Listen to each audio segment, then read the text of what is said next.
Okay, hey y'all, it's Texture Bella More here. Like and subscribe. Okay, wedding season one, short two, churches. Yes, I don't know why churches are not a part of the destination wedding. Like destination weddings, when I think of them, it's like Miami, Hawaii, California. Those are the top places to go. But I'm not sure. This is where it gets a little murky. If we either go to those places and still find churches, or if you necessarily have to belong to a church. Because I personally believe, like, as our Brand Spaces owners, myself belongs to a church. We belong to Providence Baptist Church. That there's a wedding policy in place, and I'm thinking we have to be in good standing. We have to be an active member, and then you have to kind of sort of check the calendar dates and see what is available, because other members may be also doing some things that are similar, and you can't even be mad because it is necessarily like birds of a feather. So I don't know.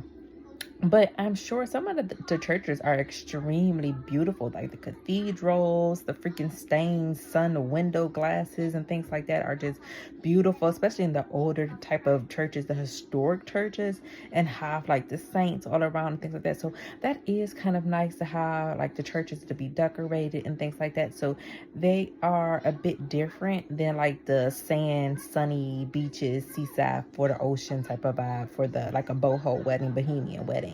So vibe and the indoor theme. And then you have traditional people might enjoy the churches and things like that. Because I'm sure churches probably have the rooms where the bride is getting dressed at and things like that. And then they come in and they play the piano, and then they walk down the aisle. Because usually there is a very centered piece of the church's aisle that goes right up towards the very center of the congregation. And when I think about it, personally speaking, our church, we have two churches. So there's an older church, which is the more historical version, and then you have the newer, updated version. And I prefer the updated, newer version. But that's something that's really, really, really cool.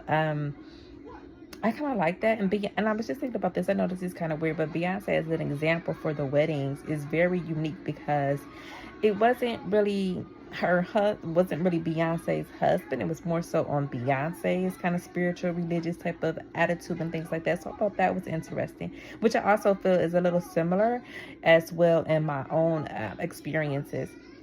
And then I'm not sure what our parentals did. Actually, I'm not sure. It might have been, sometimes people go to the Peace of the Justice in their local government and their state and city and do theirs that way too. Like at the Justice Hall, that's what Carrie Bradshaw and the Sex and the City. So that's what Carrie Bradshaw and Mr. Big.